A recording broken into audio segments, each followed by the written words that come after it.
ஸ்ரீ சாய்ராம். ஸ்ரீ ஷிரடி சாய்பாபா அவர்களின் பொற்பாதங்களை வணங்குகின்றேன்.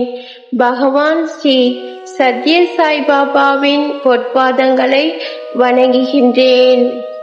பகவான் ஸ்ரீ சத்ய சாய்பாபா அவர்களின் அருள் உரை.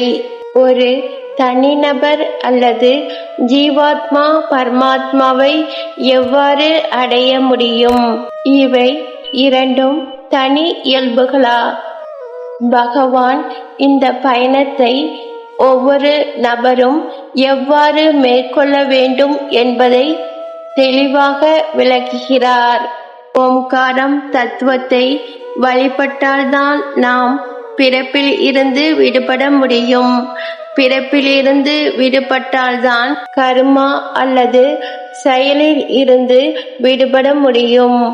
செயலில் இருந்து விடுபட்டால்தான் உலகம் உண்மையானது என்று மாயையிலிருந்து விடுபட முடியும். மாயை இருந்து விடுபட்டால்தான் துக்கத்திலிருந்து விடுபட முடியும். துக்கத்திலிருந்து விடுபட்டால்தான் பரத தத்துவத்தை அடைய முடியும். இதை பரமாத்மா என்றும் அழைக்கலாம். தனிநபரின் ஆத்மா பரந்த நிலையில் கலந்தால் அதை பரமாத்மா என்று அழைக்கப்படுகிறது. மனதின் நெறிகள் பரத தத்துவத்தில் கலந்தால் அது பரமாத்மாவின் வடிவமாக மாறுகிறது.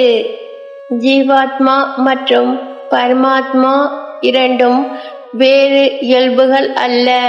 ஜீவாத்மா தன்மை வாழ்க்கை உலகிலான பொருள்களை வீணடிப்பது மற்றும் மனதில் இந்த நிலையான உலகுடன் இணைப்பது. இது புற நோக்கமான பார்வை. இது மாயையும் மயக்கத்தையும் நிறைந்துள்ளது. உங்கள் மனதை உள்நோக்கி திருப்பினால் அது மாயை இருந்து விடுபடும். இது மயக்கத்துடன் இணைந்திருக்கும் போது அது ஜீவ தத்துவம். மயக்கம் மாயை இருந்து விடுபட்ட பிறகு அது பரமாத்மா தத்துவத்துடன் ஒன்றாக இருக்கும். இந்த பதிவை கேட்ட அனைவருக்கும் நன்றி, வணக்கம். ஜெய் சாய்ராம். அல்லாஹ் மாலிக்.